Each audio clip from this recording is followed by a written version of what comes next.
Friends, कैसे हैं आप सब। स्वागत है आपका यूपीएससी @ प्रविष्या के यूट्यूब प्लेटफॉर्म पे। हम जो यूपीएससी और यूपीपीसीएस की मेंस आंसर राइटिंग कर रहे हैं, जिसमें हमने जो टारगेट रखा है डेली 5 क्वेश्चन की आंसर राइटिंग करने का, उसी सीरीज़ में हमारा क्वेश्चन है जीएस पेपर 3 से। हमारी जो ये मेंस की सीरीज़ चल रही है वो यूपीएससी और यूपीपीसीएस के पीवाईक्यू पे बेस्ड है, जो कि करंट के साथ अपडेट करते हुए आप लोगों को कराई जा रही है। आप लोग चाहें तो इस सीरीज़ के माध्यम से अपना मेंस का सिलेबस कंप्लीट कर सकते हैं। आज का क्वेश्चन हम देखेंगे, भारत में महिला सशक्तिकरण के लिए जेंडर बजटिंग अनिवार्य है। भारतीय प्रसंग में जेंडर बजटिंग की क्या आवश्यकताएं एवं स्थिति है, उसके बारे में चर्चा करनी है। क्वेश्चन को एक बार फिर से देखेंगे कि भारत में महिला सशक्तिकरण के लिए जेंडर बजटिंग अनिवार्य है। भारतीय प्रसंग में जेंडर बजटिंग की क्या आवश्यकता एवं स्थिति है, उसके बारे में बताना है। ये क्वेश्चन आपका यूपीएससी 2016 के पेपर में पूछा गया है। तो सबसे पहले हम इसका इंट्रो देंगे। इंट्रो में हमने क्या लिखा है कि भारत में महिलाओं की सामाजिक आर्थिक भागीदारी सीमित रही है। ऐसे में जेंडर बजटिंग एक महत्वपूर्ण रणनीति है, जो नीतियों और बजट के माध्यम से महिलाओं को सशक्त बनाने का प्रयास करती है और समावेशी विकास को बढ़ावा देती है। भारत में महिलाओं की कुल जनसंख्या कितनी है? 48% है, परंतु सामाजिक आर्थिक निर्णयों में उनकी जो भागीदारी है वह असमान है। ऐसी स्थिति में जेंडर बजटिंग एक रणनीतिक उपकरण है, जो यह सुनिश्चित करता है कि सरकारी नीतियाँ बजटीय आवंटन महिलाओं की आवश्यकताओं को केंद्र में रखे या महिला सशक्तिकरण को नीति निर्माण के केंद्र में लाने का प्रयास करता है।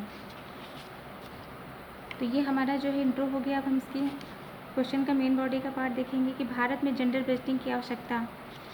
उसके अंतर्गत जो फर्स्ट पॉइंट है वो क्या है? लैंगिक असमानता। WEF 2024 की रिपोर्ट के अनुसार, WEF का फुल फॉर्म होता है वर्ल्ड इकोनॉमिक फोरम। 2024 की रिपोर्ट के अनुसार भारत जो है किस स्थान पे है? भारत 146 देशों में कितने स्थान पे है? 127वें नंबर पे है। कितने देश में? 146 कंट्री में भारत का जो है कौन सी रैंक है? 127। निम्न महिला श्रम भागीदारी। इसमें जो है इसमें क्या बात करता है कि PLFS 2022-23 की रिपोर्ट के अनुसार केवल जो है इसकी परसेंटेज कितना है? 37% है। कौन सी रिपोर्ट? PLFS। इसका फुल फॉर्म क्या होता है? Periodic labour force service. ये जो रिपोर्ट है 2022-2023 की, इसके अनुसार जो महिलाओं की श्रम बल में भागीदारी कितनी है? 37% है।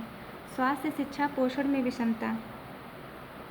किशोरी स्वास्थ्य, पोषण और उच्च शिक्षा में अंतर देखने को मिलता है।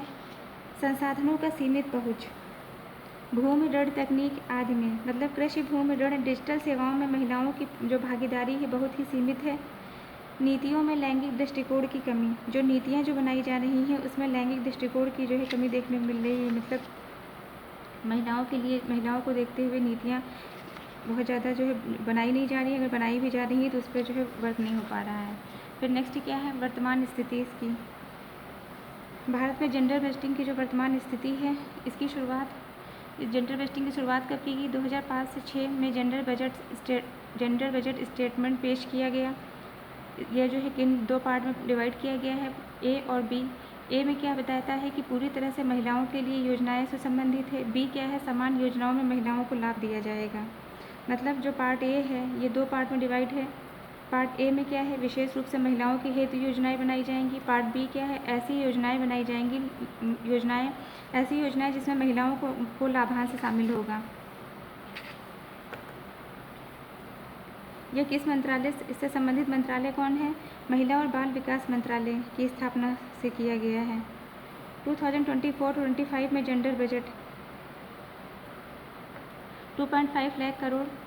राज्य स्तरीय प्रयास केरल, कर्नाटक, बिहार आदि में। केरल में, कर्नाटक, बिहार, उत्तराखंड जैसे राज्यों में जेंडर बजटिंग अपनाई गई है। इसके समझ कौन कौन सी चुनौतियाँ व्याप्त हैं उनको हम देखेंगे।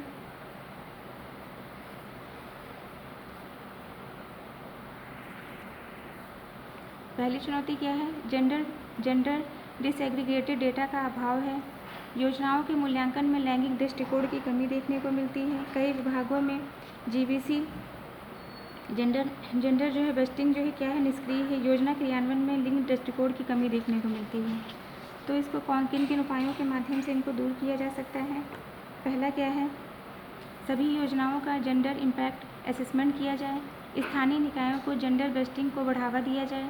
डेटा संग्रह और जेंडर ऑडिट को सशक्त बनाना, ये उपाय दिए गए जिनके माध्यम से जो है इसको इन चुनौतियों का समाधान किया जा सकता है।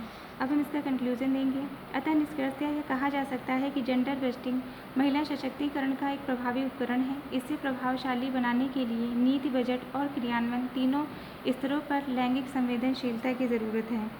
तो ये क्वेश्चन हमारा कंप्लीट होता है, जो कि हमने लिया था जीएस पेपर 3 यूपीएससी 2016 के पेपर से। आप लोगों को हमारी जो मेंस की सीरीज़ चल रही है कैसी लग रही है हमारे कमेंट सेक्शन में ज़रूर बताइए। तो ऐसे ही पढ़ते रहिए, लाइफ में आगे बढ़ते रहिए, यूपीएससी 8 प्रविष्या के साथ मेंस आंसर राइटिंग करते रहिए। Thank you.